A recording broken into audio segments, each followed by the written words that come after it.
इनका बहुत बहुत धन्यवाद। और जैसा कि आप सभी जानते हैं कि आज के दिन, आज का ये ख़ास दिन जो है, ये दही हांडी का खेल और हमारा मेल हर साल दो लोगों की वजह से, बल्कि दो ईश्वरीय लोगों की वजह से ये संभव हो पाता है। एक तो कृष्ण और दूसरे साक्षात राम। तो ये राम और कृष्ण की महिमा है। और आप देख रहे हैं कि पिछले कई सालों से जितना रूप बदला है राम जी ने, और अच्छे अच्छे रूप में आए हैं। ये रूप और स्वरूप ये नेता का भी है, अभिनेता का भी है और ईश्वरीय भी है। तो जिसके नाम में ही राम लगा हो, उसका धाम कितना अच्छा होगा, उसका काम कितना अच्छा होगा, ये तो आप देख ही सकते हैं कि मैं चारों तरफ से आ रहा हूँ। और जैसा कि आप सब जानते हैं कि हम सब कृष्ण भक्त हैं, और हमसे पूछिए, हम राम भक्त भी हैं।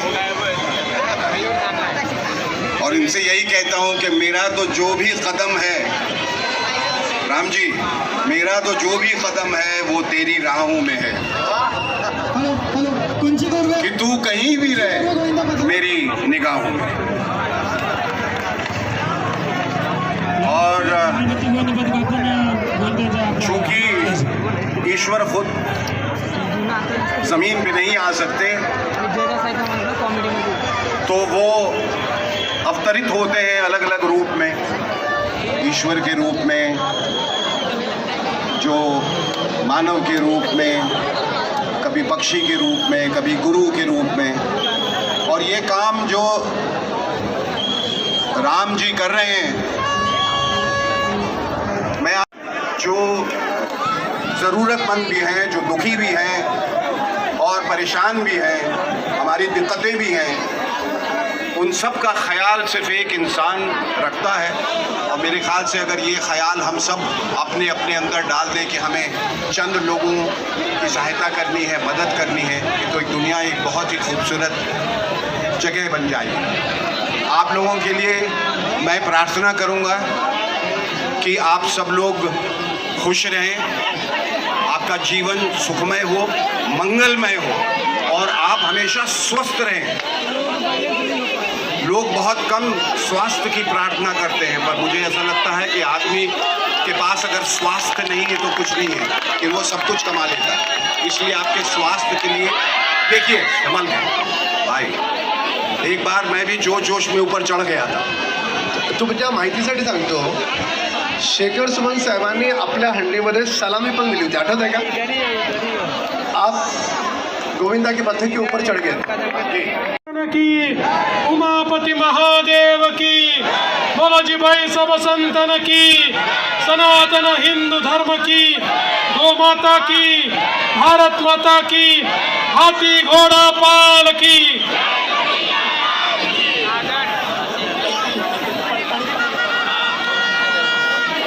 आज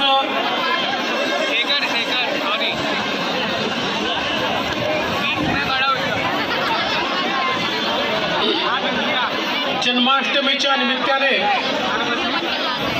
या दहीहंडी समारोहामध्ये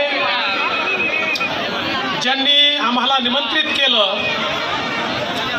ते पूर्ण मुंबईमध्ये डॅशिंग आणि दयावान आमदार म्हणून प्रसिद्ध असलेले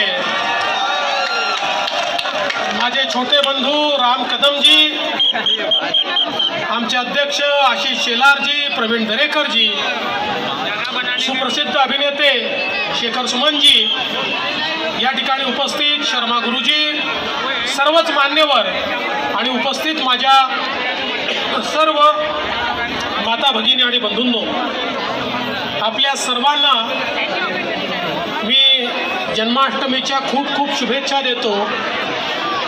जन्माष्टमीच्या निमित्ताने आपण हंडी फोडतो, ही हंडी खऱ्या अर्थानं त्याच्यामधला जो काला आहे तो समाजातल्या प्रत्येक व्यक्तीला मिळाला पाहिजे आणि समाज हा या काल्याप्रमाणे एकसंध असला पाहिजे, अशा प्रकारचा संकेत आणि संदेश या ठिकाणी प्रभू श्रीकृष्णांनी आपल्याला दिलेला आहे. आणि म्हणून आमचे सगळे गोविंदा या ठिकाणी उंच जाऊन हा जो थर या ठिकाणी लावतात, आता बघा वरपर्यंत ते पोचलेले आहेत. त्यांचं एकदा जोरदार टाळ्यांनी स्वागत करूया. वाह, बहुत बढिया, अरे वा वा वा वा वा वा वा. आणि म्हणून हा सामाजिक अभिसरणाचा सण आहे, हा एकत्रीकरणाचा सण आहे. प्रभू श्रीकृष्णांनी ज्या प्रकारे सर्वांना प्रेम दिलं ते प्रेम अनुभवायचा हा सण आहे. आणि मला असं वाटतं की अशा या दिवशी आमचे रामभाऊ ज्या प्रकारे आपल्या मतदारसंघाला आपला परिवार मानून त्यांच्यामध्ये प्रेम वाटत असतात आणि त्यांचं प्रेम मिळवत असतात आणि नवीन नवीन उपक्रमाच्या माध्यमातून ज्या प्रकारे लोकांना जीवनामध्ये आनंद देत असतात, मी त्याबद्दल त्यांचे मनपूर्वक अभिनंदन करतो. आणि अशाच प्रकारचं प्रेम रामभाऊ तुम्ही वाटत राहा. जितके दिवस तुम्ही प्रेम वाटत राहाल तेवढे दिवस तुम्हाला आशीर्वाद मिळेल आणि तेवढे दिवस तुम्ही डॅशिंग आणि दयावान आमदार म्हणून या उभ्या मुंबईमध्ये प्रसिद्ध असाल.